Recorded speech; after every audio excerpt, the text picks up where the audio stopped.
Hey, what is up guys? So I got a pretty amazing replay to share with you guys. I know this is a fan favorite deck. It's the Legendary Knights and it's going to be facing off against the Moonlight Cats. And I know a lot of you guys wanted me to make this deck and I honestly didn't think it was too good because I'm like, oh man, this card's combo is too hard to pull off. But you know what? This guy over here shows us who's boss in this gym. With the reasoning, is Infernoid's man? Oh wow, that is really fast. But anyways, he's going to go ahead and play the Chicken Race Pseudo Space combo. Pretty good stuff indeed. One day of Pepperoni over here so his opponent can't. OT can, but you'll see there's not very many cards left in the deck. There's actually a way where you can recycle yourself every turn from drawing. So you actually won't deck yourself out. We'll get into the deck profile later on. I know, like I said, it's like a fan favorite deck. I don't think it's going to be meta, but once you pull off the combo, some decks just kind of lose. It actually has a little bit of strengths against pendulum decks just because the way that the cards work. They are all about banishing up face-up spell and trap cards. So anyways, he's going to go ahead and activate Legend of Heart to bust out all of the Legendary Knights. So you pay 2,000 life points, then you have to tribute a Warrior type monster, then banish up to 3 Legendary Dragon spell cards with different names from your hand or graveyard, and then you can special summon the boss monster over here. Legendary, or Azneyes, the Knight of Destiny. And going back to this card, it actually summons them, and you can only activate one of them per turn. That's pretty much not a downside. But anyways, going back to the boss monster that he busts out over here. So it's Azneyes, the Knight of Destiny, with like its freaking half an essay over here with its effect. So it requires Legendary Knight Azneyes, Legendary Knight Courteous, Legendary Knight Hermos. So once these cards come out, you obviously can bring out this card by just sending the above cards you control. Now let's go ahead and go into the effects of all these little guys. So the little guys over here, I mean, I should really call them little. They got 2,800 attack each, but nonetheless, this is like the boss monster of the archetype. But anyways, so once these cards are summoned, they all kind of have the same first effect. They must be special summoned with the Legend of Heart and cannot be special summoned by other ways.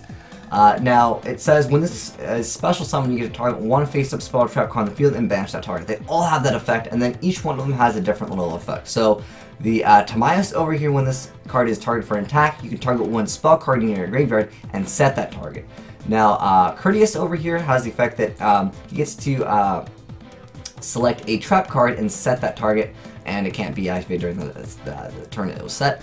And then Hermos over here has the effect that once it's targeted for an attack, you can target one effect monster in your graveyard until the end phase of your next turn. This card becomes that target's and replaces this effect with that target's original effect. So it's kind of okay, so you have access to like a lot of different stuff, and that's not just limited to like the Legendary Knight cards. You can actually target anything, which I think is pretty cool.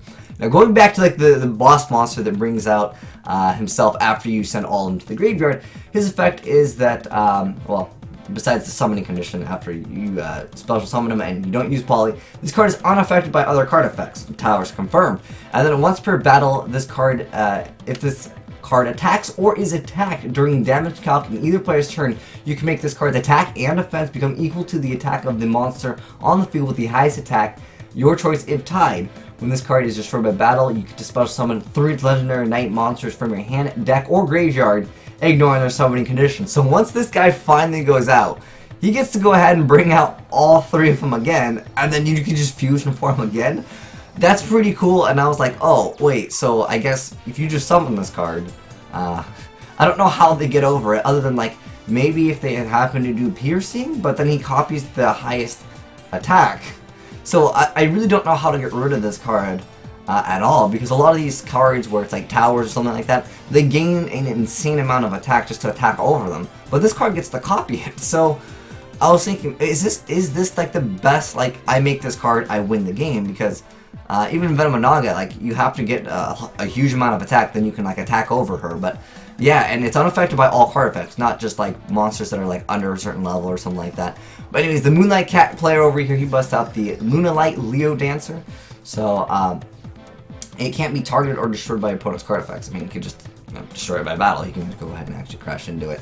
But maybe perhaps was afraid of, I don't know, the back row. I really don't know what stops this, but you can see he's going to prevent himself from decking out with this card called Iron Core of Quackimira. So during your draw phase, if it's in your graveyard, you get to add it to your hand instead of conducting your normal draw. So therefore, he can never deck out. And I thought at this point, oh, I thought this was the win condition here, where he can just be like, oh, I'm okay with that. Now, since he did pay a lot of life points, he's at 1900 right now. Every time his opponent attacks, the Lunalight Cat Dancer makes so he inflicts 100 damage to his opponent. But he goes ahead and crashes his card. This card can't be destroyed by battle, but then he summons all 3 of the Legendary Knights, and now he's able to go ahead and banish the Tanky, banish the United We Stand, and he's going to go ahead and attack over some of the stuff over here, and then he's going to make his opponent take some damage because this card can't be destroyed. But then he makes out freaking Azneyes, Knight of Destiny again. I'm just like, man, this is a really, really strong deck. If you can pull off the combo, if you open up with a reasoning, maybe like a Monster Gate, something like that, this could be pretty nasty to run into because I just don't know how a lot of decks deal with this. I mean, obviously, if you burn your opponent with like attacking directly, that can be a thing, but not every deck has access to that. So that's pretty cool. And he activates Battle Fusion over here, so he's going to make it so he could make the attack crazy. So it's when an attack is declared involving a fusion monster you control and an opponent's monster, that monster you control gains attack equal to the attack of the opponent's monster until the end of the damage step. But that doesn't matter because this card is just going to gain attack up to the highest attack and he's unaffected by everything. So his opponent's just like, dude, I just quit, man, because at this point, like, he can just sit on this card forever and his opponent literally can't do anything for 18 turns. And I'm sure at that point, yeah, even though he can attack and deal 100 points of damage every single time, it's probably not going to be in the best interest because when this card attacks, he's just going to copy the highest attack and then you take damage. But nonetheless, that was really cool and that was really unique. But if you guys want the deck profile from it, I know you guys will want it, so I got that ready for you guys. So here it is, guys. It's a Legendary Knight deck. Not really, in my opinion, going to be competitive, but like I said, once you get it out, and I'm sure it's just a fan favorite deck. So anyways, you got 1 copy of each, the Azneyes, the Hermos, and the Critias. Then we have the Raiden from Metal Gear, and then we have Eye of Azneyes, we have the Fang of Critias, 1 Day at Peace, Iron Core Quackimira. This card is used so you don't deck out. The Claw of Hermos, then a Feather of the Phoenix, 2 copies of those, and 1 Soul Charge, 3 Reasoning, because that's the win condition. Then Card of Demise, so some draw power. 3 Upstart, 3 Terraforming, 1 Magical Mallet, 3 Legend of Heart, 3 Into the Void, 3 Chicken Race, 2 Pseudo Space, 1 Exchange of the Spirit, which can be pretty cheeky to you know, pull off. And then you have 3 Reckless Greed and 2 Jar of Hours. For the extra deck, I would say you pretty much just need 3 Azneyes, the Knight of Destinies, but he's also playing the Goddess Bow, the Rocket Hermos Cannon, 1 Karen and Gorgon, 1 101, 1 Starliege Galaxion, 1 Giant Hand. That card is also getting a reprint, and then 2 Kistel. I don't think it really needs the extra deck too much, but you know, it's always nice to at least have Kistel. Like, Kistel's like the one card that I like in a lot of different random decks. But yeah, very cool deck. Thank you, Mr. Cocaine, for sending in this awesome replay, and then obviously we got the deck profile from you as well. So have some fun with it, guys. Like I said, I don't think it's super competitive, but it's just kind of one of those fan favorite decks that I think a lot of people like. But anyways, thanks for watching, guys. Make sure you guys give that like button a titty slap, and I'll see you guys next time. It's been your boy Will Smith, signing out.